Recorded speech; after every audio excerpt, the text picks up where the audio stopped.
1993, Tombstone absolutely dominated the big screen. The sharp crack of gunfire, those ice-cold cowboy hats, and a wild, death-defying Doc Holliday. All of it carved an immortal epic into cinema history, a legendary tale of blood and honour. But behind that classic glory lies a much darker reality. 10 years later, Kurt Russell finally spilled the truth. The sinister secrets behind Val Kilmer's career-defining performance and the chilling lines that were borrowed from The Actual Dead. Here are the 15 most chaotic and terrifying behind-the-scenes secrets of Tombstone, the movie that brought an entire legendary Wild West era back to life. 15. The director was merely a ghost in name only. You tell him I'm coming, and hell's coming with me, you hear? Hell's coming with me! You tell him I'm coming and hell's coming with me. That iconic scene of Wyatt Earp roaring at the train station has become legendary.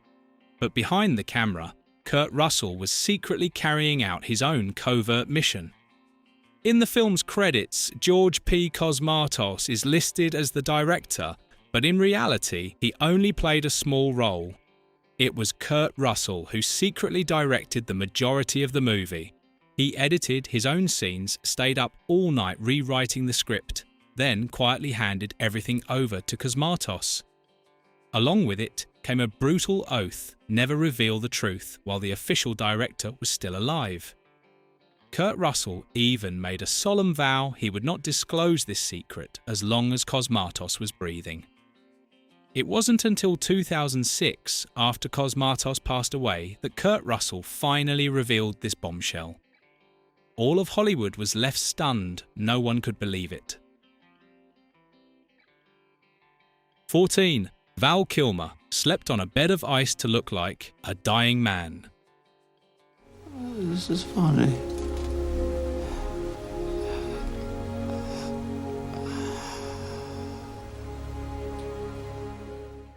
The raspy, gut-wrenching coughs, bloodstains spreading across his handkerchief, and a soul that didn't give a damn about anything.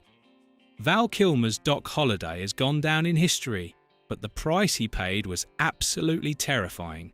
To fully embody a man dying of tuberculosis, Kilmer pushed his body to the extreme. Even more insane, during the bedridden scenes, he made the crew fill the bed with actual ice, so his body would genuinely shake and convulse on camera. And that legendary showdown with Johnny Ringo.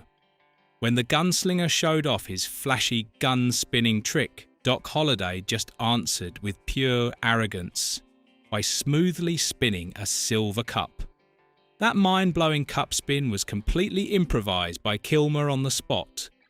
To get those few seconds of cinematic magic, he brutally tortured himself for months, practicing card shuffling, gun twirling, and cup spinning until his fingertips bled. 13. The bone-chilling truth behind the real-life violence of Doc Holliday. Don't any of you have the guts to play for blood? I'm your huckleberry. That's just my game. Don't let Val Kilmer's charismatic charm fool you. The real Doc Holliday was far more terrifying a walking nightmare. In history, this gentleman dentist was actually a bloodthirsty gambler, a severe alcoholic with a dangerously unstable mind. Suffering from advanced tuberculosis, he lived every day like a man with nothing left to lose. The most gruesome story happened in 1877 at Fort Griffin's gambling hall. Facing Ed Bailey, a ruthless gunslinger and poker cheater who wouldn't stop Doc Holliday, didn't bother with warnings. In a fit of rage, he pulled a knife and coldly operated on the cheater right there on the poker table. While historians still debate the exact details, one thing is undeniable.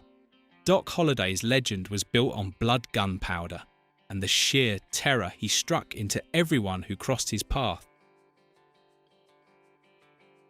12.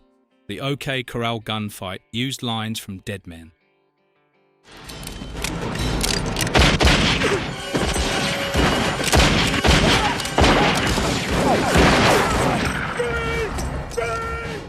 No scene is more brutal or intense than the legendary shootout at OK Corral. October 26, 1881. Just 30 seconds. 30 gunshots that tore through the air.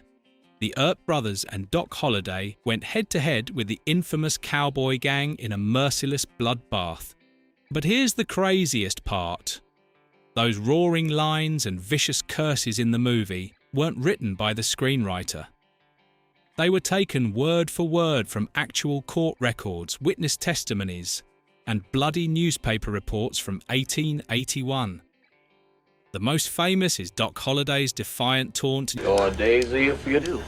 Thanks to that bone-chilling authenticity, those 30 seconds of pure chaos feel more alive than ever, dragging the audience straight into the heart of the savage Wild West, where the line between life and death was only a heartbeat away.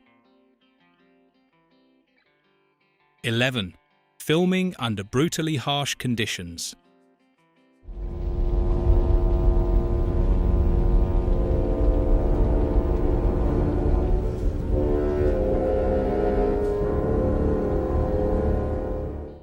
Do you remember the desert backdrops in the film Isolated Cacti, standing beneath a scorching golden sky, towns shimmering under heavy heat mirages, and riders galloping through blinding clouds of dust?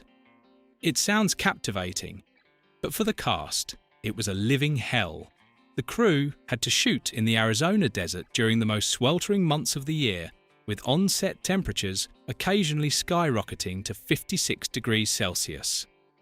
To make matters worse, the male actors were required to wear heavy, thick 19th century wool suits. This led to rampant exhaustion heat stroke and severe dehydration among the cast. Val Kilmer later quipped that perhaps the unbearable heat and those suffocating wool suits were the real reasons Doc Holliday came across as so unhinged and violent. 10. The scene where Wyatt Earp walks through a hail of bullets is entirely real. No! Son of a bitch! No! Let's rewind time to one of the craziest moments in the movie. Wyatt Earp charging into the middle of the creek, wildly firing at Curly Bill while dozens of gun barrels rain bullets down on him, yet miraculously missing every single shot. Like me, at the time, you probably thought this was just an over-the-top Hollywood exaggeration. However, according to historical records, the gunfight at Iron Springs on March 24, 1882 was completely real, and what actually happened was wilder than you think. When Wyatt Earp's posse was ambushed by the Cowboys gang, his men panicked and retreated. Wyatt Earp alone stood his ground, drew his weapon, and walked straight toward the enemy through a rain of bullets to finish off Curly Bill Brocious. Wyatt Earp's luck became the stuff of legend. When the firefight ended, his long duster coat was riddled with dozens of bullet holes. His boot heels were shot off. His hat was blown clean off his head, and even his saddle was torn to shreds by gunfire. Yet Wyatt Earp's body didn't sustain a single scratch. It was an absolute miracle. 9. The iconic line, "I'm your Huckleberry," carried a menacing challenge. I didn't think you had it in you. I'm your huckleberry. "I'm your Huckleberry." You thought this was a harmless quip? Not at all. Val Kilmer's most famous line carried a deeply defiant undertone in the American South during that era. Back then, a huckleberry wasn't just a small, wild berry. In 1800s, American slang, the phrase, "I'm your huckleberry," meant I'm the exact man you're looking for, I'm the right person for the job, or I'm your huckleberry to handle you. When Doc Holliday steps out and delivers this line to Johnny Ringo, he is saying, up front. You looking for trouble? All right, I'm right here. I'm your match. The sheer brilliance lies in the execution. Doc Holliday, a highly educated dentist, uses an elegant, witty, yet incredibly dangerous phrase of the period. The line instantly shuts down Johnny Ringo's arrogance, turning the encounter into an absolute declaration of war. Do you remember the next line? "Johnny Ringo, you look like somebody just walked over your grave." And the look on Ringo's face when he realises he won't be making it home for dinner is absolutely priceless. 8. Billy Bob Thornton improvised, entirely out of genuine fear. Listen, mister, I'm getting awful tired of your... I'm getting tired of your gas. Now jerk that pistol and go to work. I said throw down, boy. I bet you missed this role. That is Johnny Tyler, the tyrannical card dealer who gets his face slapped by Wyatt Earp and thrown clean out of the saloon. Few know that this pathetic coward was actually played by a pre-fame Billy Bob Thornton. But here is the cinematic twist. Before the cameras rolled, Kurt Russell leaned into Thornton's ear and gave him a single instruction. Just get on set. I'm going to do whatever I want, and you just react naturally. Because of this, all of Thornton's shaking his utterly panicked eyes and his stammering lines in the film were not acting at all. It was genuine terror brought on by the physical pressure and absolute intimidation from Kurt Russell. And honest to God, You gonna do something or just stand there and bleed? No? is the coldest line of all time. Everyone acts tough until they cross paths with a truly powerful man. 7. Kevin Costner's plot to sabotage the film. Behind the high-stakes gunfights of Tombstone was an even more ruthless war being waged behind closed doors in Hollywood. The antagonist of this story is Kevin Costner, who was developing a rival project titled Wyatt Earp. Leveraging his heavyweight superstar status, Costner pressured major Hollywood studios into refusing to distribute Tombstone, leaving Buena Vista Pictures under Disney as its sole saviour.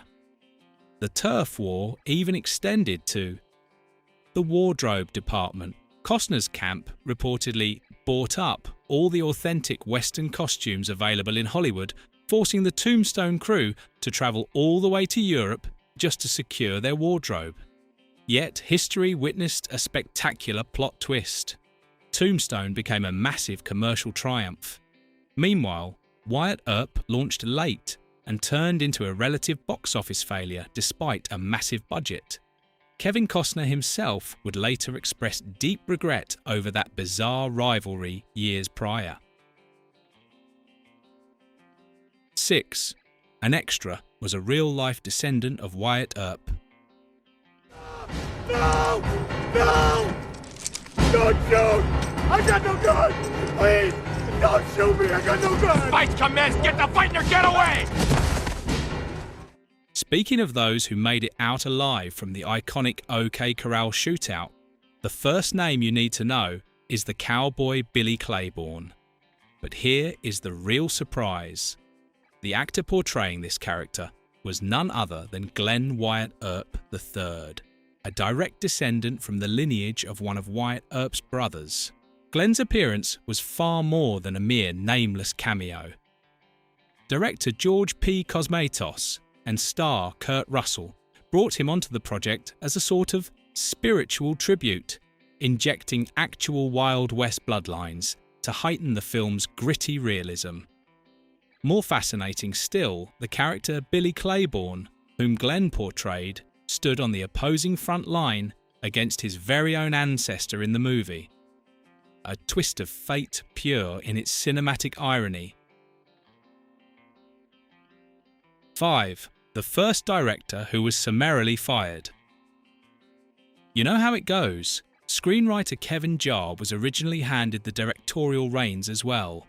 However, he became deeply obsessed with capturing long sweeping takes in the style of 1940s cinema, dragging the production schedule to a crawl. Veteran star Sam Elliott even shared, "By the third day of shooting, I knew Kevin couldn't direct. And just as expected, within a mere month, the Tombstone set devolved into utter chaos. Facing a total disaster, the producers were forced to make a ruthless executive decision: sack the father of the script immediately." And that is exactly how we ended up with the story of leading man Kurt Russell stepping in to save the entire film. Absolutely incredible. 4. The footage buried for eternity. What's between you and that woman? All right, Maddie, I can make it right. I promise you, I can make this right. I swear I can. The movie wasn't always as complete as you see it today. Behind those heroic sequences lay a chaotic battle. Due to the directorial shake-up combined with crushing pressure from Disney, the film was ruthlessly trimmed down. Dozens of dark, psychologically heavy sequences, including scenes where the posse gathered to plot their vengeance after the OK Corral, were cut. More heartbreakingly, actor Michael Biehn, who played Johnny Ringo, once shared that a vast amount of footage was discarded simply to tighten the runtime. Thus, the version we watched in theatres was only a fraction of the full story. The original cut was far darker, more detailed and infinitely grittier, and to this day, fans still lament that they may never see Kevin Jarre's original vision in its entirety. 3. Almost losing the legendary Doc Holliday over a religious controversy.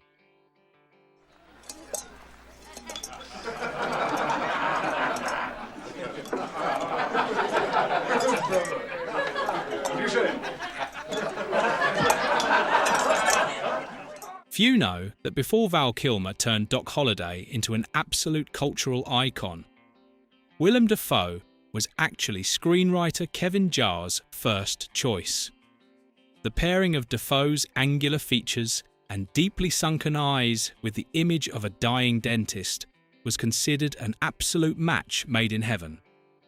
Some sources even report that Dafoe had completed his screen tests, but an unexpected storm from the past suddenly hit. In 1988, Willem Dafoe portrayed Jesus Christ in Martin Scorsese's masterpiece, The Last Temptation of Christ. The film sent shockwaves globally for daring to depict a Jesus with deeply human desires and vulnerabilities. It faced a fierce backlash and boycotts from conservative Christian groups, leading to protests, violent threats, and a commercial failure in the US. Fearing the lingering controversy, Disney executives outright refused to fund the movie if Dafoe remained attached. And because of that, the role was ultimately recast with Val Kilmer. As fate would have it, with his sheer charisma and brilliant improvisation, Val Kilmer didn't just rescue the character, he elevated Doc Holliday into a legendary performance. 2. The role of Doc Holliday sparked a massive craze.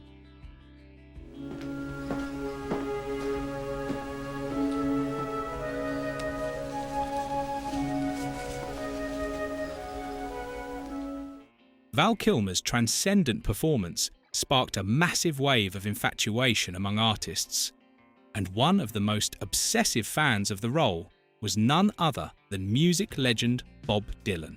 Bob Dylan was captivated by the character to the point of obsession. He was spellbound by the smallest nuances in Kilmer's acting, from the helpless blood-spitting cough of a man facing death to the glazed yet razor-sharp eyes of a gambler, and the arrogant cadence Kilmer used to deliver the classic line, "I'm your huckleberry." And so, Bob Dylan reached out to Val Kilmer. When the two finally sat down together, Dylan gushed with excitement about the movie. However, when Dylan wanted to hear him deliver the famous line, Kilmer shyly deflected, saying, "You sing Blowin' in the Wind, first years."